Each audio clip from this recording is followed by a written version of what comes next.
justice in shameless disregard of the forms of administering law, in cunning arrangements to entrap the defenseless, and in diabolical intent, this fugitive slave law stands alone in the annals of tyrannical legislation. I doubt if there be another nation on the globe having the brass and the basis to put such a law on the statute book. If any man in this assembly thinks differently from me in this manner and feels able to disprove my statements, I will gladly confront him at any suitable time and any place he may select. I take this... What to the slave is the 4th of July? I beg your pardon. I take this law to be one of the grossest infringements of Christian liberty, and if the churches and ministers of our country were not stupidly blind or most wickedly indifferent, they too would so disregard it. At the very moment that they are thanking God for the enjoyment of civil and religious liberty and for the right to worship God according to the dictates of their own consciences,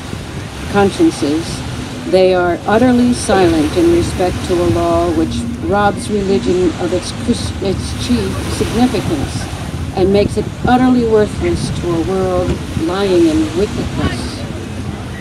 Did this law concern the mint, anise, and cumin, abridges the right to sing psalms, to partake of the sacrament, or to engage in any of the ceremonies of religion, it would be smitten by the thunder of 1,000 pulpits.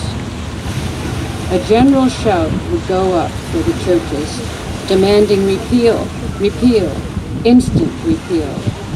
And it would go hard with the politicians who presumed to solicit the votes of the people without inscribing this motto on its banner: a worship that can be conducted by persons who refuse to give shelter to the houseless, to give bread to the hungry, clothing to the naked, and who enjoin obedience to a law forbidding these acts of mercy. Is a curse, not a blessing to mankind. The Bible addresses all such persons as scribes, Pharisees, hypocrites, who pay tithe of mint, anise, and cumin, and have omitted the weightier matters of the law: judgment, mercy, and faith. But this church, the church of this country, is not only indifferent to the wrong of the slaves, it actually takes sides with the oppressor. It has made itself the bulwark of American slavery and the shield of the American slave hunters. Many of its most eloquent divines, who stand as the very light of the church, have shamelessly given the sanction of religion and the Bible to the whole slave system. They have taught that man may properly be a slave, and that the relationship of master and slave was ordained by God, that to send that back and an escaped bondsman to his master is clearly the duty of the followers of our Lord Jesus Christ. This horrible blasphemy is palmed off on the world as Christianity. For my part, I say, welcome infidelity, welcome atheism, welcome anything that preference to the gospel as preached by those divines. They convert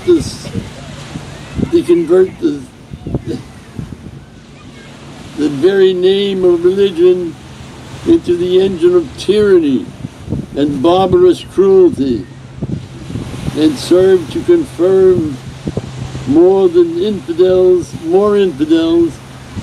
in this age, and all the writing of infidel writers like Thomas Paine, Voltaire, Bolingbroke, any of them.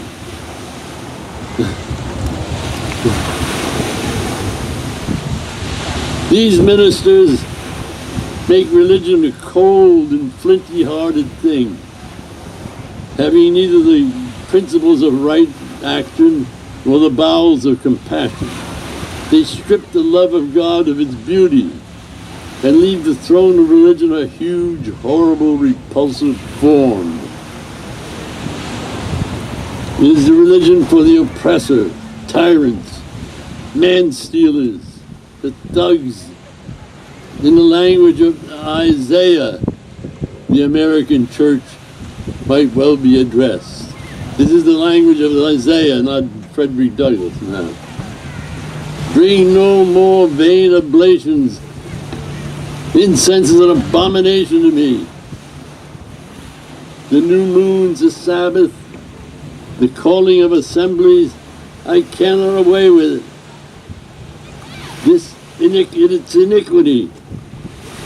Even the solemn meetings, your new moons, and your appointed feasts, my soul hateth it.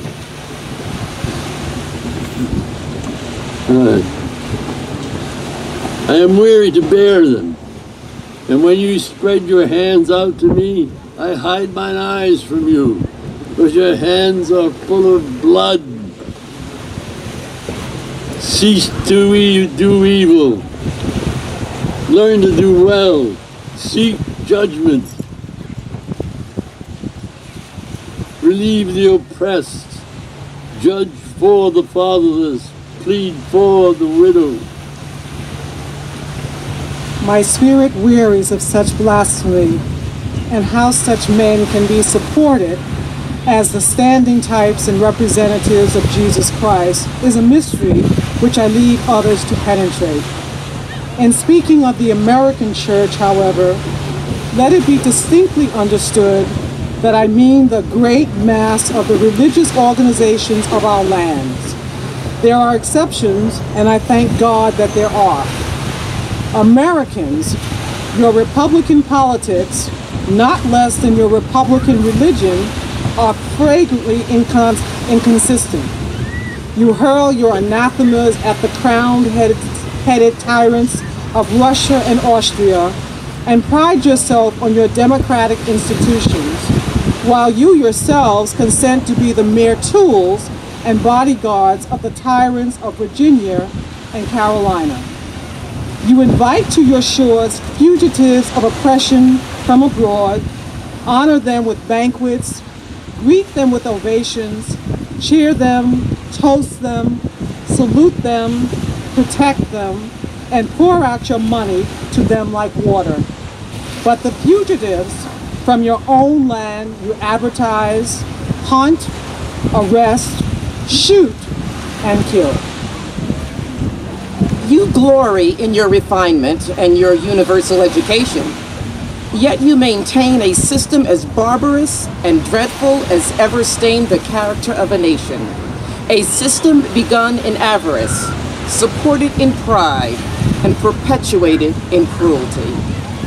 You can bare your bosom to the storm of British artillery to throw up a 3-penny tax on tea, and yet wring the last hard-earned farthing from the grasp of the black laborers of your country.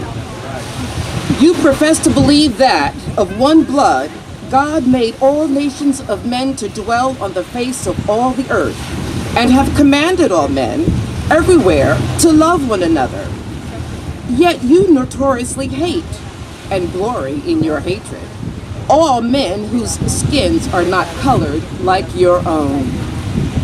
You declare before the world, and are understood by the world to declare, that you hold these truths to be self-evident, that all men are created equal, and all are endowed by their Creator with certain inalienable rights, and that among these are life, liberty, and the pursuit of happiness. Yet you hold securely in a bondage which, according to your own Thomas Jefferson, is worse than ages of that which your fathers rose to rebellion to oppose, a seventh part of the inhabitants of your country. Fellow citizens, I will not enlarge further on your national inconsistencies. The existence of slavery in this country brands your republicanism as a sham, your humanity as a base pretense, and your Christianity as a lie. It destroys your moral power abroad. It corrupts your politicians at home. It saps the foundation of religion. It makes your name a hissing and a byword to a mocking earth. It is the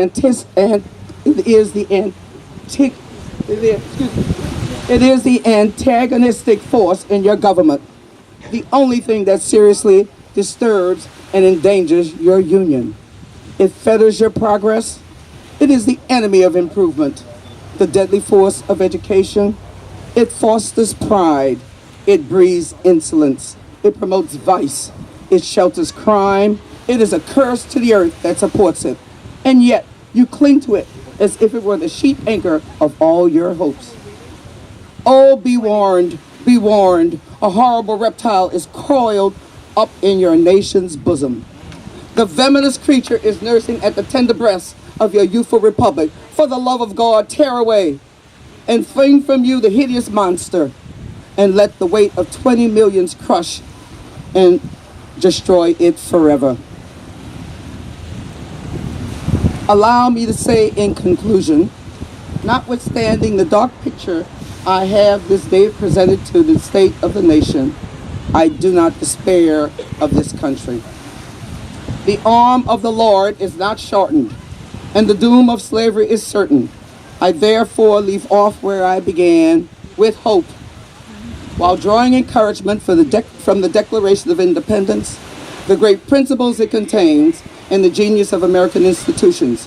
My spirit is also cheered by the obvious tendencies of the age. Oceans no longer divide, but link nations together. From Boston to London is now a holiday excursion. Space is comparatively annihilated. Thoughts expressed on one side of the Atlantic are distinctly heard on the other.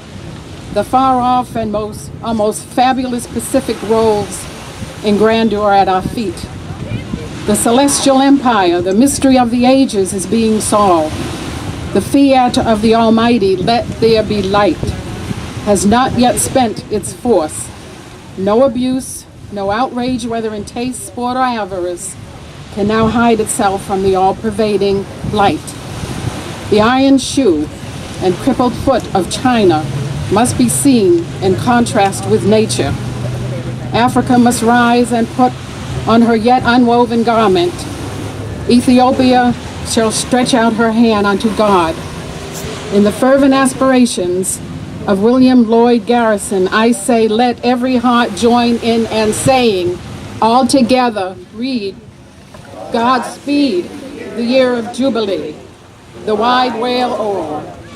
When from galling chains set free, the oppressed shall vilely bend the knee and wear the yoke of tyranny like brutes no more. That year will come and freedom reign. To man his plundered rights regain, again restore.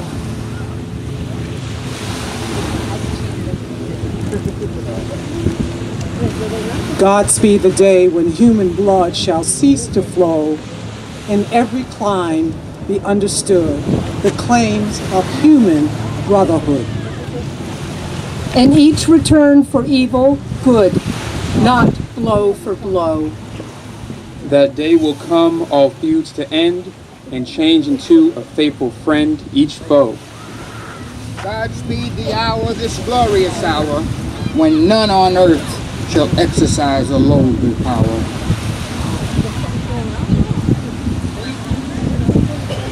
Nor in a tyrant's presence cower, but to all manhood's stature tower by equal birth. That hour will come, to each, to all, and from his prison house the thrall go forth. until the year, day, hour arrive.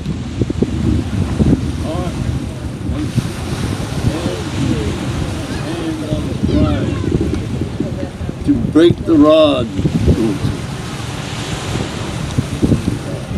and burn again the guide.